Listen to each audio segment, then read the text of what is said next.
This is another conversation at ACAF. Make sure you subscribe on YouTube and follow us on the gram, ACAF1. So today we got a special guest, the legendary Eness. Eness. Peace, how you doing, man? It's your boy Eness, man. Reporting live from the ACAF. Make sure y'all follow the YouTube page, man, so y'all can help me get these subscribers up. Eness/Lou Phil. That's E.Ness/Lou Phil. YouTube. Subscribe now. Humble guy out here working constantly. Never stopped since he started. Never stopped since he started. Humble go a long way.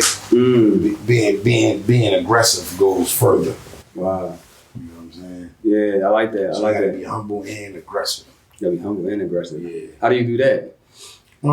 First, the humble part is just take self-control, but aggressive could be just how you attack things, and just be a consistent process and not taking no for an answer on that type of tip. Just the mentality, the drive, aggressive. You know what I mean? I like that. Yeah, Just like when some people catch cancer, they can tell you whether it's dormant or it's aggressive. Like it's, you know what I'm saying? So you want to be aggressive like that. Right.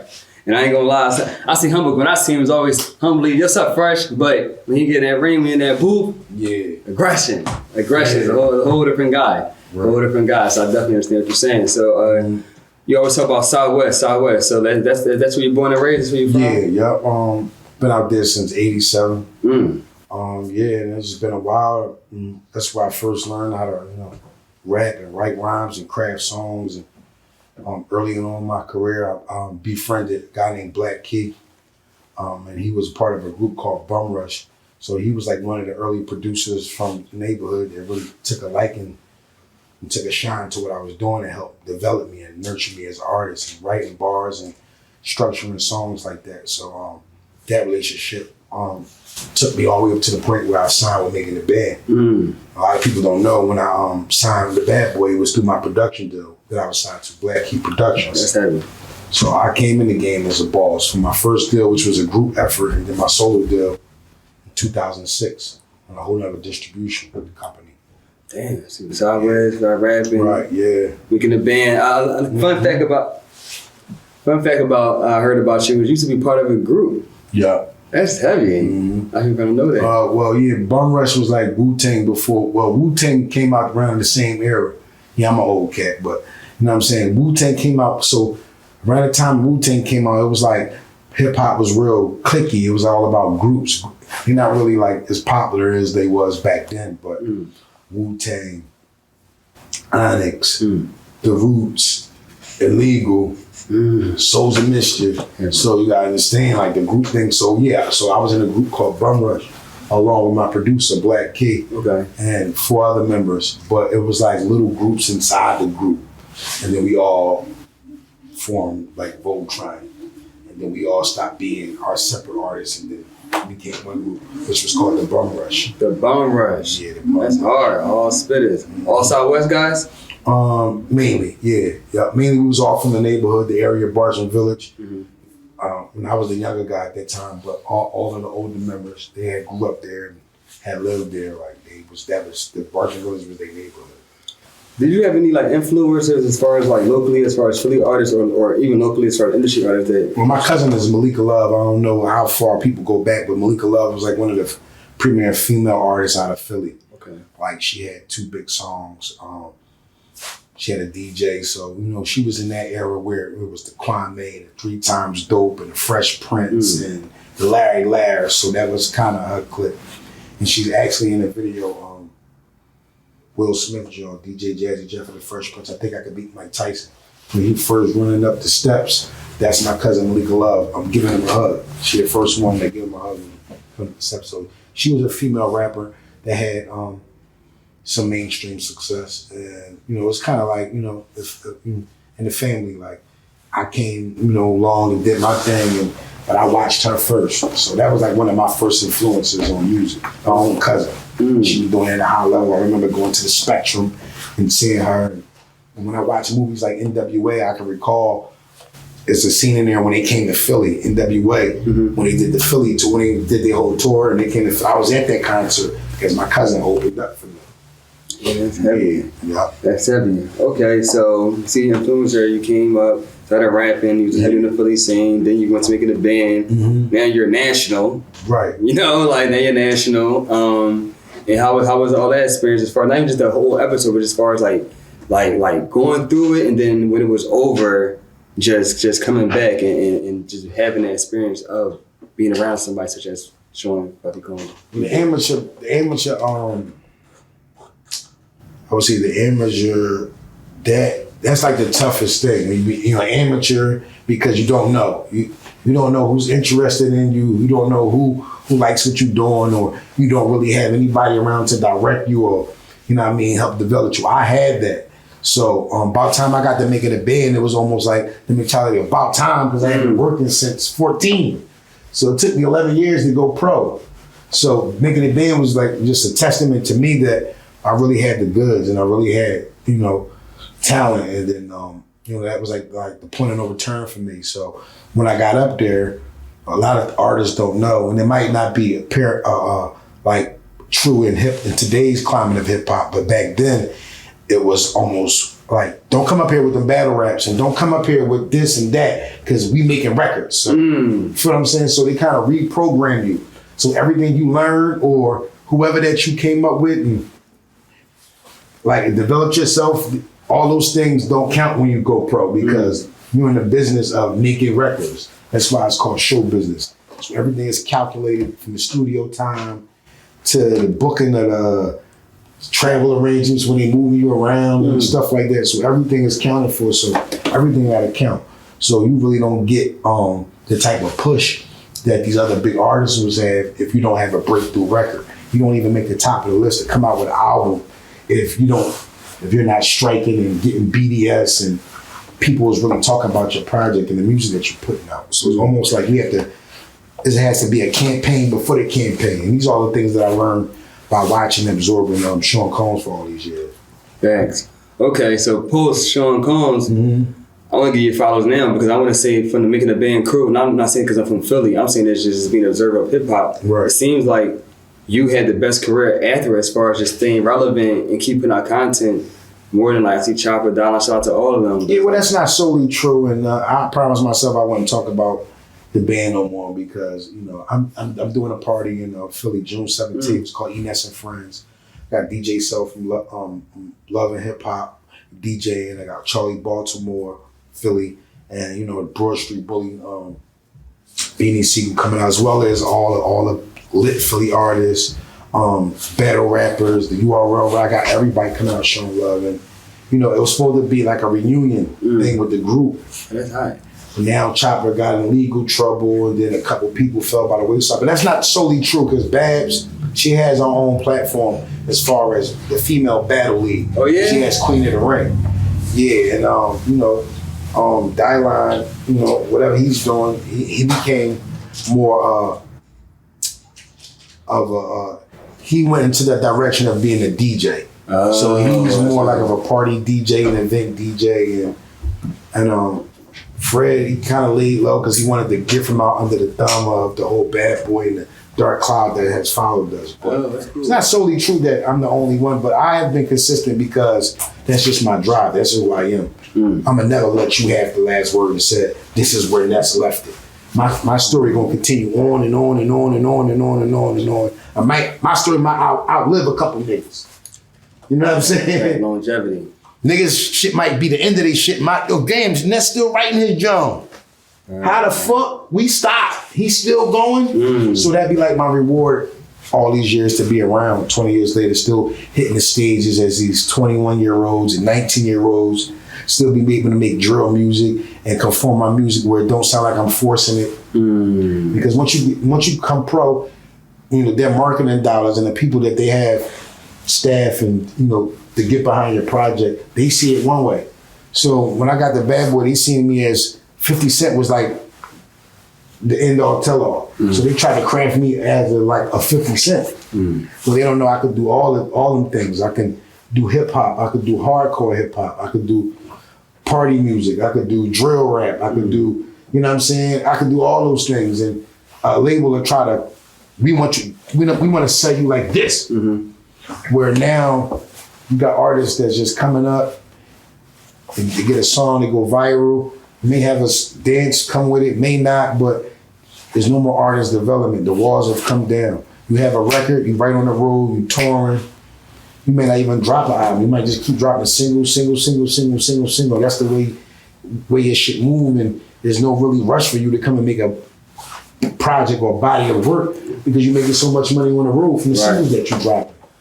How did it go from, okay, we're not making a band now, but to you starting to be the king, the heavyweight champion, one of the heavyweight champions of URL, because you got over 50 million views on battles. Yeah, I had two albums on URL, but if anybody follows the story, I planted to see a long time ago on the show when I battled Jay Mills. And I don't know if people know, but that's one of like the first battles people seen. I'm not saying one of the first battles ever, because battle rap existed way before I battled Jay Mills. But when I'm saying a resurgence of battle rap, because after that you got the Fight Club, and then you got Smack URL, and I was like participating in one of the biggest Smack battles to date, being Summer Madness 2 when I battled DNA. And that's the same battle with Loaded Lux battled Calico, and he brought out the casket and all that.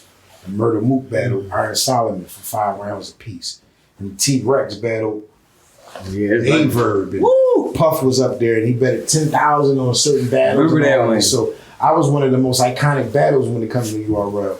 And since then, I haven't been on there, but shout out to my brother Cassie and Freeway. They got a big battle coming up, a rematch on URL. So hopefully I'll be able to make that card. And, Eness in Philly. So, I just planted to see with the Jay Mills battle around 2008. I wanted to, do something different.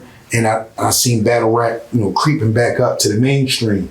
So I jumped in 2008, and that's when you got the battle with me versus My Sign. In 08, Smack was actually the cameraman for that event. They wasn't even where they at now. They wasn't even charging people to bring them into a building to watch a battle. They were still getting hired as cameramen. Whoa. So I've been through all levels. You was in the whole timeline. Before the growth of Smack, remember it was only Smack DVD. You had to buy the DVD to watch the bonus footage for the battles. Yes. And that's how Mook got famous. Sirius Jones got famous. Loaded Lux, Midwest. I know the whole timeline. So I've always loved battle rap, and the reason I'm still doing it to this day because I'm a fan of it. It's the wordplay, the cleverness, the stage performance, the characters, the storylines, and my reward be being out there with the young talent, man. Still gracing the stages, hitting the stages with them, and competing at a high level with those dudes. And y'all are intelligent, because to memorize those young raps and then act it out, how y'all act it out and say it, it's like, it's incredible. And then it's fast. You're doing so much. It's like, yeah, man. It's like, a lot of people say, man, I can't do what you do because I can't have people spitting in my face and talking shit about me to my face. I go crazy. But I feel like this. We had a bad energy coming off of us from the show. Half of hip hop messed with us, and the other half didn't because they didn't think we was rugged enough, or we had what it takes to be accepted in hip hop. So battle rap gave me a chance to, give me my say back or get my look back, as you say. So niggas say, yeah, you did this and you walked for this and then you got this, so I get to pop my shit. So slowly but surely, niggas start hating a little less because niggas would see me popping back at these dudes that was saying all the shit they been saying all the years long. So it's like when you battle me, it's like, damn, I always wanted to say that to that. So see how Ness would react if somebody said that to his face. So that'd be part of it. You know what I'm saying? I had a question I was going to ask you. You always smell amazing. Right. Great flower. What's your favorite strands? I was going to ask you this. You don't play when it comes to that. Right now, I'm going to sound stupid. Not stupid, but because there's only 2 types of weed. I don't care what you got. What's this called? It's sativa and it's indica. What about hybrid? Either you're going to go to sleep or you're going to be up. That's okay. So I would say I'm more in the indica family because I got to be active and I got to do interviews and stay up making music and writing battle raps and rehearsing. But when I'm on my downtime, I'm like more of a sour or more of like a peanut butter breath type of that type of thing. But when I'm up, I want some outdoor shit. Like blue cheese or some shit that won't have you all sluggish and rob you of your ambition. That was hard. Rob you of your ambition. Yeah. Be so stuck. So I would say like kind of like the gelato or the runs. I'm leaning toward like the run. I'm leaning toward runs. It's good bread. It's a hybrid. Yeah, I'm leaning to more runs. It's a hybrid. Gun to my head, runs. Ha. That's it. You got the shirt on too. Mm-hmm. My shirt on. That's funny. So I see you got the Philly cheesesteak. Philly cheesecake. That's Philly cheesecake. Make sure y'all go follow the page. Y'all can go order it off my page. It's on Instagram at Eness Cheesecake at NESSCHEESECAKE on Instagram. I've been hacked off my verified page for a year too. For all the people, damn, that's just dropped off the face of the earth. But I got a backup page, so make sure y'all follow me on my backup page at Eness_215. So trying to get in contact with my celebrity friends, Gil, DJ Dior Cartel, to help me like try to aid me. Fresh, he been helping me. So like just bear with me, man. We gonna get that page back and we gonna keep supplying the fans with content. All right, anything you need people to know as far as your music? I heard you have an album release. Definitely. Last year, well, during the start of the pandemic when we was confined to our cribs, shout out to Twine, Get Your Weight Up Twine. He came to me like, bro, you still got a name out here, man. Let's put some work in. So I gave him control of my Instagram, and just slowly but surely, he was giving me the game like, yo, bro, you just got to get up there and rap, do your thing, man. And he started passing me off beats, and one beat led to me writing, and then one freestyle led to two led to four, and then out of that, it just snowballed into its own thing. And I dropped the CD last year, hosted by DJ Alamo, the coalition DJs, called Let Me Borrow This Beat, with me just jacking everybody beat and going crazy. So slowly but surely, that brought my whole image back. And people had counted me out, but and then one of my friends came to me and gave me the CDL talk. And I was like, oh, I ain't ready for the CDL yet. I got some good years left in me. So I jumped back in. And it snowballed, and I started being a brand ambassador. People start paying me to rock they merchandise while I'm doing my freestyles because my views was going up. Then I threw a party. I had Styles P come to the city last year. Freeway came, Dutchie came, the whole city came out.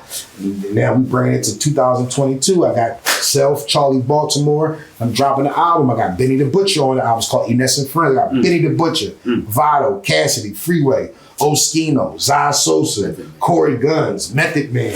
Like, I'm just like back in it, man. CDL, but not yet. Not yet. I hear y'all, but not yet. I hear those featers. That's not real. yet. It's called Eness and Friends, and it's just collection to show people, man, I still got pull out here. I still got high powered friends in high places. Y'all can't get these type of features. Y'all can't get this access. It's Uncle Lou.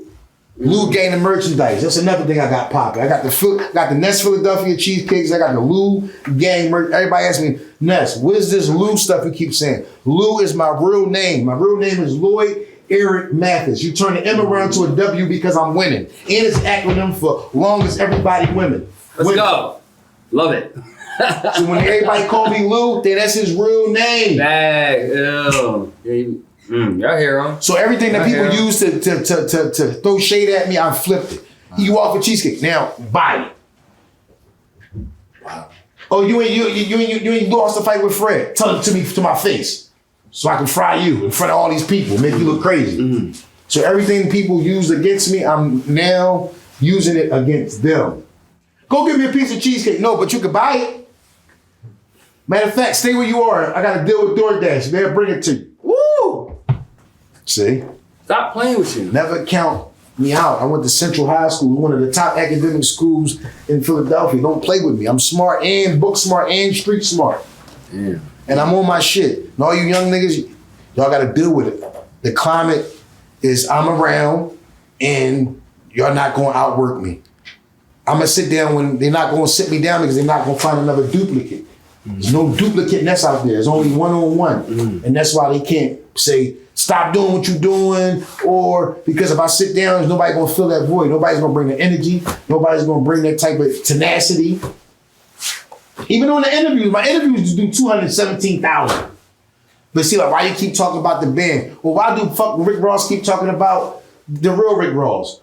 Or why does motherfucking, you know what I'm saying, anybody else talk about anything they did in the past? And they fucking history. History repeats itself and it's always gonna follow you. So when people say, yo, I'm tired of talking about this shit 20 years ago. Well, this is the shit that people want to ask me. People want to know about certain shit. And every time I have an interview about it, I reveal something that the fans didn't know. And I'm gonna keep talking about it. But what we're not gonna do is we not gonna keep bringing the old luggage to the new day. Because I got a lot of new shit popping on. And that's what the people, music is never done how fashion is never done. So it's gonna be a new pair of pants, a new shirt, a new look, whole music is never done. So if everybody say, Ness, you old, you should sit down and invest in another rapper that's younger than you. These young rappers don't outwork me at my age and my metabolism. So why would I invest in somebody that don't, I gotta force to write and force to do videos and force to do freestyles and when I'm doing it. Match me and then I'll invest. Until then, nah. So it's 54ville ENT, we got the label, we got Cheesecake, we got the battles popping, we got the party, we got my nephew Mikai coming out, he just dropped. So like everybody's all lined up. Everything is lined up, man. If you not working like how we working over here, then we don't got time, man. We just gonna keep going on. And for all the haters, y'all not gonna make me stop. Oh, Ness old, Ness washed up, he this, he that. I'm still not stopping. I'm still on your explore page in 2022. So what do that tell you? It's not me. I don't go on Instagram and make them put me on the explore page. It's my engagement. Getting 1 million views. Man, it's my engagement. So yeah, I just dropped like 6 battles in the next 6 months. I'm out working everybody. If you ain't in the immediate circle, then no, we don't have no time. We don't have no time, bro. We in the fourth quarter. The Sixers down 3-2. Come on. Like, listen, man. Come on, man. We gotta get back, man. We gotta get back. Yo, that was very powerful. I want to thank you. You already know. Like, and there's nothing else to say. Just we're gonna keep watching, not just watching, supporting supporting you because we want to thank you for showing the world why Philly is known as thoroughbreds and showing the world we known as being like tenacious and hard because we don't stop and we going. You implement that great for us on a big platform. So I want to thank you. One thing when you think about Ness, man, just resiliency. Resiliency. Like, yo, that boy went through a lot, man. He's still doing it. He still got a smile on his face. And that's what they be mad about. Like, he should be broken down. He should be in front of the poppy store selling Lucy's or doing some goof or selling bootleg movies. Or why he not out the way? I'm here. I'm here. Thank you, bro. Appreciate it. You're welcome, King. Shout out to ACAF. Make sure y'all come down, man. Check us out, man. They got the illest merchandise, skin, hair care products. Yo, it's a good vibe in here, all good spirits. And I'm just blessed to be here, still doing it at a high level. Sit here with the young entrepreneurs and the young business owners. All black owned. Believe it. Believe it. Thank you. Download us on Instagram, YouTube, ACAF, everywhere. Peace.